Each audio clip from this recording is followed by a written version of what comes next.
नमस्कार, मी साटम. आज तारीख 8 डिसेंबर 2024. आज मुंबईचा राजा गणेश गल्ली तुम्हाला माहिती असेल, तिथे रक्तदान शिबिर आहे. तर त्यासाठी आलो होतो. आजपासून आपल्या मिनी व्लॉग्सला पण नमस्कार, मी साटम. व्हिडिओ रेकॉर्ड करताना माहित नव्हतं ही सिरीज कशी पुढे जाईल ती, पण हा पहिलाच प्रयत्न होता माझा मिनी व्लॉग रेकॉर्ड करण्याचा. बघा, आधीच सांगतो, मी काय मोठं काम केलं नव्हतं रक्तदान करून, पण मी एक नियम बांधून ठेवला आयुष्यामध्ये की 26 नोव्हेंबर म्हणजे 26/11 ते माझा वाढदिवस म्हणजे 8 डिसेंबर या मधल्या काळामध्ये कधीतरी जाऊन कुठल्या तरी शिबिरामध्ये आता कुठल्या तरी पेढीमध्ये जाऊन आपलं रक्तदान करायचं. त्यामागचं कारण आहे ना, ते मी ओपनली समाज माध्यमांवर सांगू शकत नाही.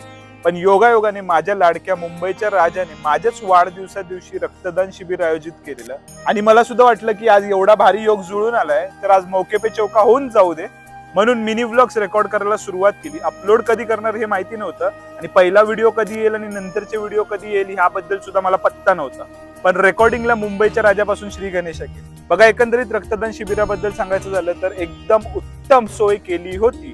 मला वाटलं सकाळी सकाळी गेलो तर गर्दी मिळणार नाही, पण खूप जास्त लाईन होती. लाईनीत उभा राहिलो, नंबर आल्यावर लगेच फॉर्म भरला, पुढे गेलो आणि पुढे जाऊन पटांगणात पाहतो तर काय मोठमोठ्या रक्तपेढ्या आल्या होत्या खास या रक्तदानामध्ये योगदानासाठी. रक्तदान झाल्यावर रिफिलिंग सर्वात जास्त महत्वाचं आहे, हायड्रेटेड राहणं सर्वात जास्त महत्वाचं आहे, असं आमचे रघुराम सर सांगतात. आता एक इंटरेस्टिंग गोष्ट सांगतो, रक्तदान करा, हवं तर तुम्ही सर्टिफिकेट सुद्धा घ्या पेढीकडनं, पण माझं असं मत आहे की रक्तदात्याला मिळणारं ते कार्ड असतं ना, ते घेणं टाळा.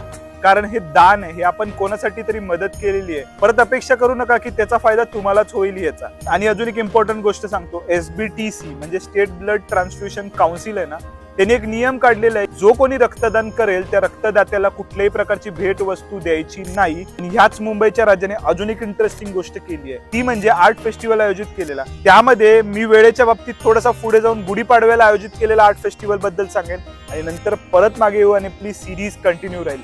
तोपर्यंत कनेक्टेड राहा आणि हर हर महादेव.